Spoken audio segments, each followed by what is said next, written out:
오늘은 기도의 응답, 기도와 응답이라는 주제로 말씀을 나눕니다.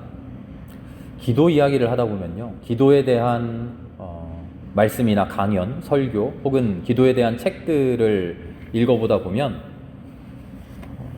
매우 유명한, 꼭 등장하는 사람이 한 명 있어요. 아마 들어보셨을 겁니다. 조지 뮬러라는 사람이에요. 조지 뮬러. 잘 모르시겠으면 5만 번 기도 응답 받은 사람,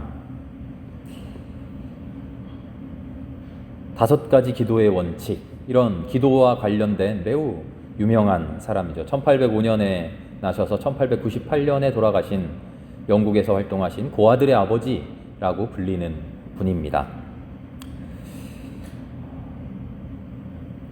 기도에 대한 여러 가지 많은 말씀을 하셨는데요. 이분의 가장 큰 특징이 5만 번 기도의 응답을 받았다는 거예요. 5만 번. 기도의 응답에 대한 이야기를 해보려고 하는 겁니다. 이분은 5만 번 응답 받았다고 했는데 우리는 얼마나 응답 받으셨나요? 기도 응답 받았던 기억 있으시죠? 한번 떠올려 보세요. 얼마나 기쁘고 가슴이 벅찼었는지. 과연 하나님 살아계시는구나. 과연 하나님 그냥 혼자 살아계시는 게 아니라 나를 사랑하고 계시는구나. 내 기도를 들어주시는구나 하고 가슴 떨리는 그런 벅찬 희열, 기쁨 느끼셨을 겁니다. 그런데 그 응답의 내용이 어떤 거였나요? 하나님이 나에게 기도 응답해 주셨다 했던 그 기도의 응답의 내용 말이죠. 내가 기도한 대로 하나님이 들어주신 것, 나의 기도대로 이루어진 것. 우리의 기억 속에 있는 기도의 응답은 이런 것들 아닙니까? 내가 기도했던 대로 이루어졌다. 내가 바라는 대로, 내가 하나님께 기도한 대로 그대로 되었다. 우리가 생각하는 기도의 응답은 이런 거란 말이죠. 응답은 철저하게 내 생각대로 되는 겁니다. 근데 과연 그럴까요?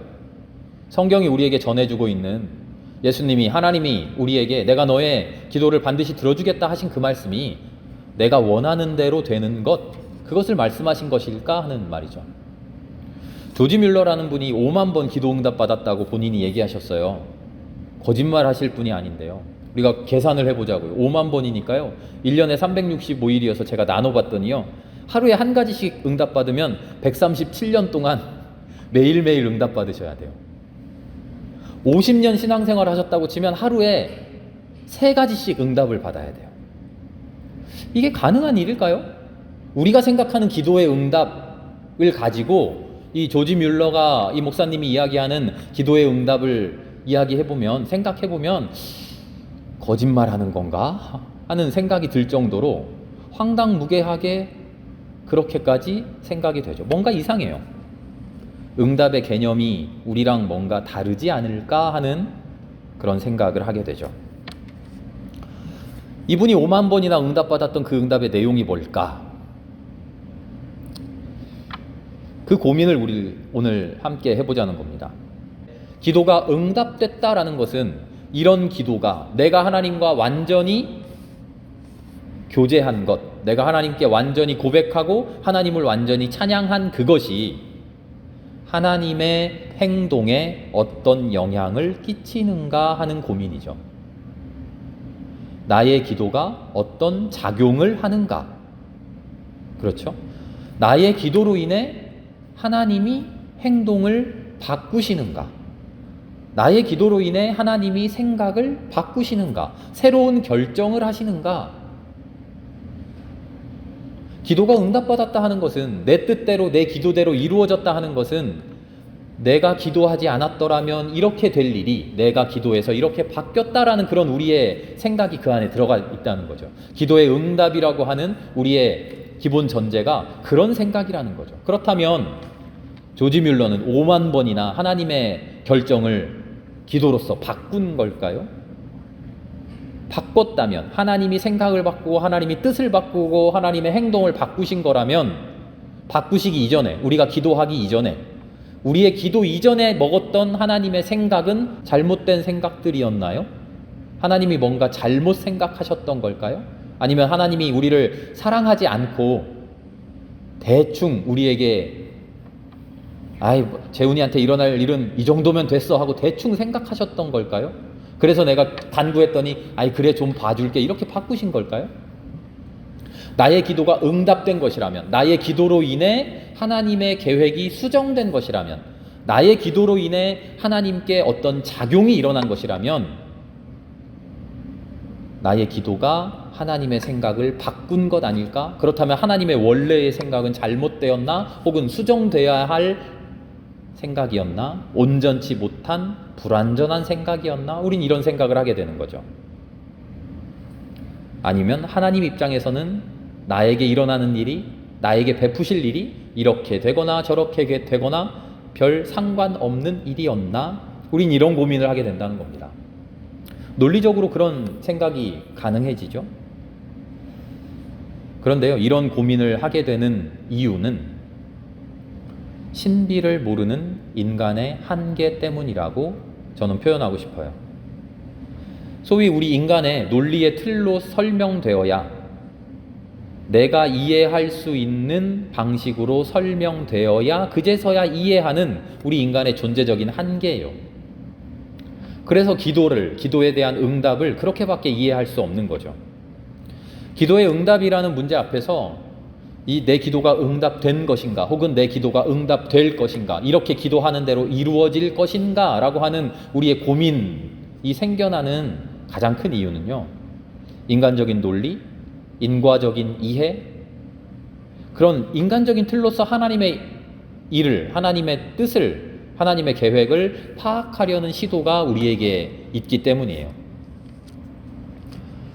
그런데요, 기도는 애초에 그 결과, 눈에 보이는 결과로서 작용하는 게 아니라는 겁니다. 기도는 신뢰 형성의 자리예요. 지난 시간에 이런 말씀을 드렸어요. 우리가 하나님께 모든 것을 다 고백해야 됩니다 라고 말했는데, 모든 것을 고백해야 하는 이유가 하나님이 몰라서가 아니라 그랬죠. 하나님이 모든 것을 다 알고 계셔요. 그런데 다 알고 계시는 하나님께 그럼에도 불구하고 이미 다 알고 계시는 일을 내 입으로 고백하는 것과, 나는 가만히 있는데 하나님이 다 알고 계시는 것은 천지차이라고 말씀드렸어요. 모든 것을 다 아시는 분께 일부러 고하는 일은 하나님이 몰라서가 아니라 하나님에 대한 신뢰를 위해, 내가 다 알고 있는데도 나에게 자기의 입을 열어서 고하는구나 하고 하나님과 나와의 신뢰, 하나님께서는 우리를 보시면서 그래 모든 것을 숨기지 않고 나에게 말하는구나, 나에게 모든 것을 열어놓는구나 하는 나에 대한 신뢰, 나는 하나님께 모든 것 알고 계시겠지만 그럼에도 불구하고 나의 눈물로써 나의 사정을 고백하는, 들어주시리라고 하는 소망을 가지고 기도하는 하나님에 대한 신뢰, 그 신뢰가 만나는 자리인 것이죠. 지난 시간에 피조물에 대한 이야기를 했어요. 우리가 하나님의 피조물 되었다라고 하는 것의 의미는 하나님을 닮은, 하나님의 형상대로 창조되었다 하는 그런 면도 있지만, 그 말의 이면에는 우리가 하나님을 닮았다라고 굳이 주장하는 이유는 우리가 하나님과 완전히 다른 존재이기 때문이라고 말씀드렸어요. 하나님에게서 떨어져 나온, 하나님과는 완전히 다른, 어쩌면 하나님께서 일부러 자기 자신에게서 떼어놓으신 그런 우리가 하나님께로 다가가는 순간, 기도는 그런 순간인 것이죠. 하나님이 그런 순간을 원하고 계신다는 거죠. 그것이 신뢰를 통해서, 하나님에 대한 신앙의 신뢰, 하나님께서 우리를 믿고 계시는, 우리의 믿음을 믿으시는 하나님의 신뢰를 통해서 만나는 현장이 바로 기도의 순간인 것이죠. 아기는 태어나면 본능적으로 엄마를 찾는다 그래요. 그리고 엄마를 찾고 엄마의 품에 안기면서 엄마하고 내가, 엄마는 엄마고 나는 엄마다라고 하는 분리된 의식을 느끼지 못한다 그래요. 엄마하고 내가 똑같은 존재라고 생각을 한대요. 엄마하고 나는 동일한 하나의 존재라고 생각한대요. 동일한 나. 그러다가 자라나면서 엄마는 엄마고 나는 나네, 엄마하고 내가 다른 존재네 라는 것을 느끼기 시작한답니다. 그리고 그렇게 엄마와 내가 분리되어 간대요. 그런데 하나님이 우리에게 원하시는, 하나님 품에 안긴다라고 하는 것은 이 어린아이가 안기는 것과 같이 엄마와 나의 모호한 중에서 엄마랑 나는 똑같아 라고, 엄마와 나는 달라 라는 것을 알지 못하는 상황에서 그저 안겨있는 그런 하나됨이 아니라, 하나님이 우리에게 원하시는 하나됨은 아기가 엄마에게서 완전히 떨어져 나가서 나는 엄마와 달라, 나는 독립된 나의 하나로서의 당당한 인격이야 라고 자기 자신을 온전히 형성한 이후에, 그런 이후에, 엄마와 완전히 분리된 이후에 엄마에 대한 사랑으로, 아이에 대한 사랑으로 다시 그렇게 하나 되는 그런 하나됨, 하나님이 원하시는 하나됨은 그런 하나됨이라는 거죠. 피조물과 창조주 사이에서 완전한 분리가 이루어진 이후에 그런 분리에도 불구하고 나는 하나님을 사랑합니다, 그런 분리에도 불구하고 하나님은 나를 사랑해 주신다고 하는 그 두 양방향의 사랑이 온전히 만나는 그런 하나됨을 하나님은 기뻐하고 계신 거죠. 기도가 바로 그런 만남의 지점에 존재하는 겁니다. 완전한 타인, 완전한 타자, 완전한 타자와 일치되려는 소망, 그 소망을 향한 노력, 그것이 하나님과 나와의 사이에 우리 인간의 기도로서 일어나는 순간인 것이죠. 그래서 진짜 참다운 기도의 역할은 이겁니다. 그 기도의 내용이, 우리가 기도하는 기도의 간구하는 그 내용이 이루어지냐 이루어지지 않느냐 하는 게 아니라, 진짜 기도는 내가 그 기도를 고백한다고 하는 사실, 하나님이 나를 사랑해 주시고 하나님이 내 기도를 들어주시고 하나님이 내 기도대로 나를 품어 안아주신다라고 하는 하나님에 대한 완전한 신뢰, 그 신뢰에 따른 고백이 일어나는 순간, 그리고 하나님은 그 고백을 기쁨으로 들어주시는 일, 바로 그것이 기도에서 이루어지는 가장 강력한 기도의 응답입니다. 우리 새벽 시간에 지금 성경 거꾸로 읽고 있잖아요. 야고보서 지난 시간에 읽었는데 야고보서 4장 8절에 이런 이야기가 나와요. 우리가 하나님께로 가까이 가면 하나님께서 우리에게 가까이 오십니다. 우리가 가까이 가면 하나님께서 가까이 오십니다. 저는요, 이 말씀이 기도 응답의 핵심이라고 생각합니다. 이 말씀이야말로 기도와 기도의 응답의 핵심이에요.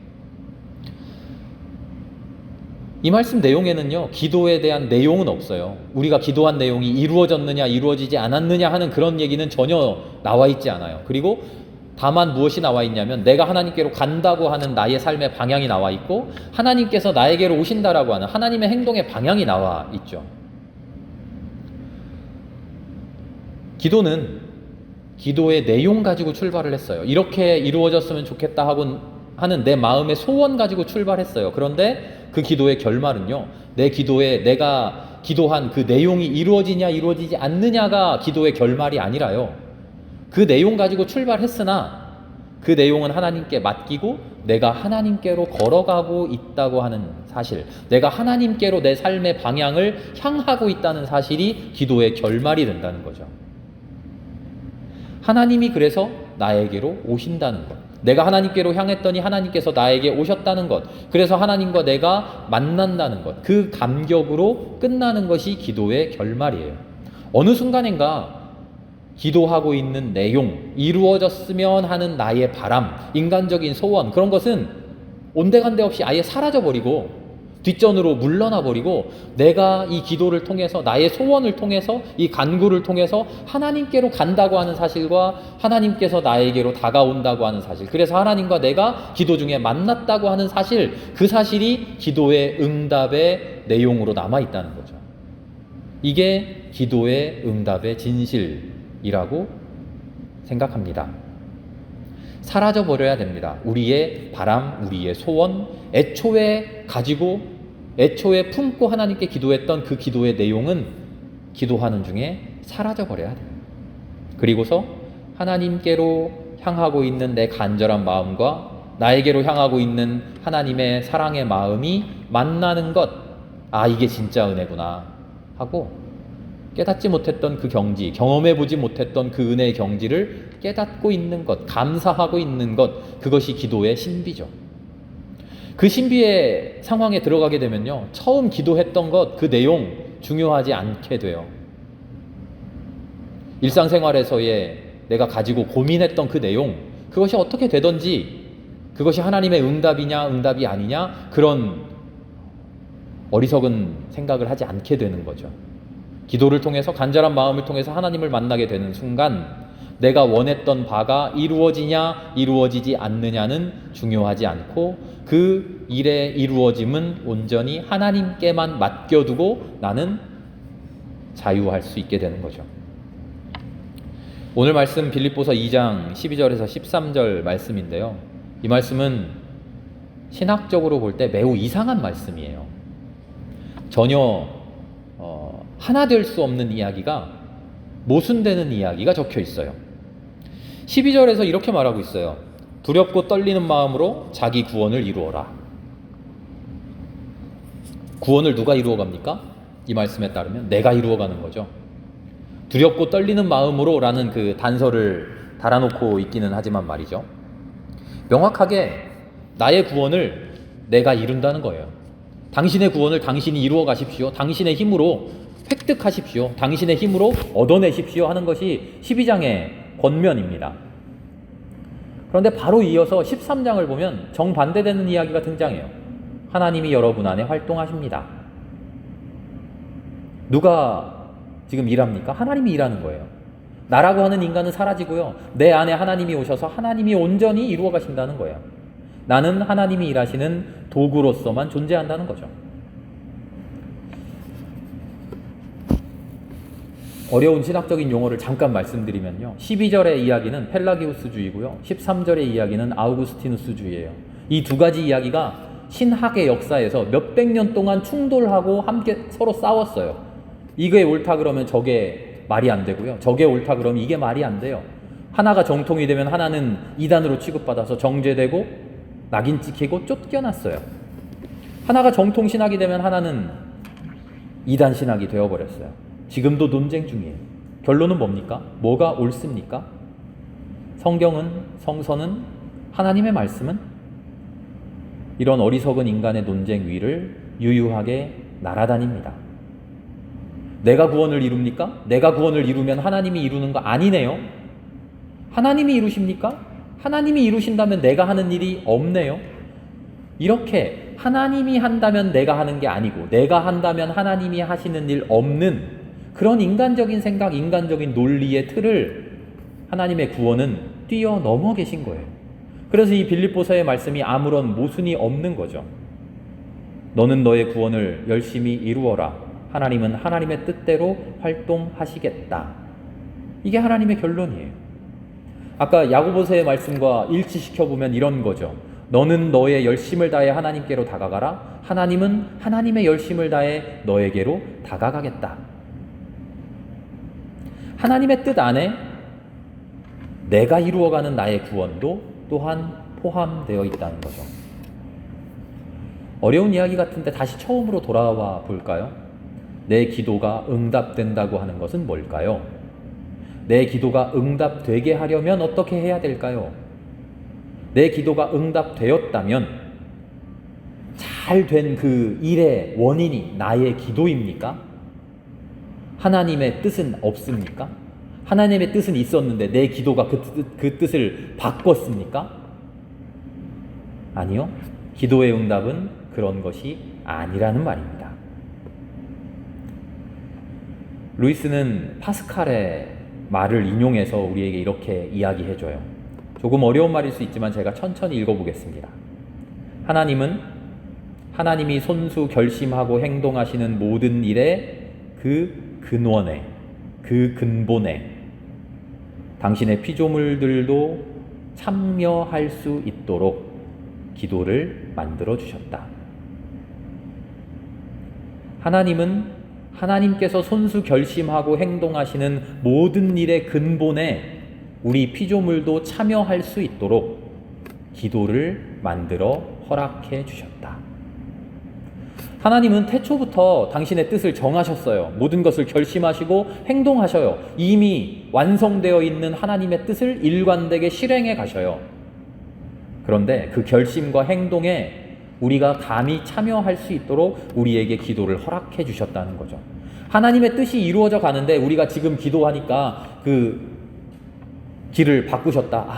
계속 간청하니까 어쩔 수 없네 하고 하나님의 뜻을 바꾸시고 하나님의 행동의 방향을 바꾸셨다는 게 아니라 기도라고 하는 것을 통해서 우리에게 기도를 허락하심을 통해서 하나님이 애초에 길을 만드시고 애초에 작정하시고 애초에 그 뜻을 세우시는 그 뜻을 만드는 태초에 일어날 그 모든 일에 우리가 참여할 수 있도록 해주셨다는 거죠. 하나님의 뜻에 동참할 수 있도록 해주셨다는 거죠. 기도의 응답은 뭘까요, 그럼? 하나님께로 가고 하나님이 오시고 만나는 그 순간에 기도의 응답이 이루어졌다고 했는데 5만 번이나 기도의 응답을 받은 그분은 어떤 응답을 받은 걸까요? 내가 애초에 하나님 이렇게 되었으면 좋겠습니다 하고 붙들었던 나의 욕심대로 나의 바람대로 5만 번이나 모든 일이 다 이루어졌다고 이 목사님은 고백하는 걸까요? 아니겠죠. 5만 번이나 되는 그 끊임없는 기도의 간절한 기도의 순간순간들마다 하나님을 향한 내 마음의 내 삶의 방향 속에서 하나님을 만나고 이것이야말로 하나님께서 태초에 정하셨던 하나님의 뜻이구나. 이것이야말로 나조차도 몰랐던 내가 원해야 할, 내가 소원해야 할 나의 소망의 방향이었구나. 이것이야말로 내가 온전히 기도해야 될 진짜 기도의 제목이었구나 하는 그런 깨달음을 끊임없이 얻었다는 그런 뜻 아닐까요? 기도의 응답이란 바로 작은 나의 욕심으로 출발했지만 그 욕심을 붙들고 간절히 간구했지만 하나님께로만 향했던 나의 그 간절함으로 인해 마침내 하나님을 만나고 나의 욕심은 온데간데 없이 사라지고 하나님과 만나는 그 순간, 바로 그 만남이 하나님께서 우리에게 허락해 주시는 그 기도의 응답인 줄 압니다. 그 응답을 매일매일 들을 수 있는 우리가 되기를 바랍니다. 그 응답을 들으면서 애초에 기도하기 시작했던 기도의 단초가 되었던 우리의 욕심, 우리의 바람들 깨끗이 사라지고 그럼에도 불구하고 내 뜻대로 되지 않을지라도 감사하고 기뻐하며 오히려 즐거워할 수 있는 우리의 삶이 될 수 있기를 바랍니다. 바로 그럴 때 겟세마네 동산에서 기도하셨던 내 뜻대로 마옵시고 하나님의 뜻대로 아버지의 뜻대로 하옵소서 하셨던 주님의 기도가 우리의 기도가 될 줄 압니다. 함께 기도하겠습니다.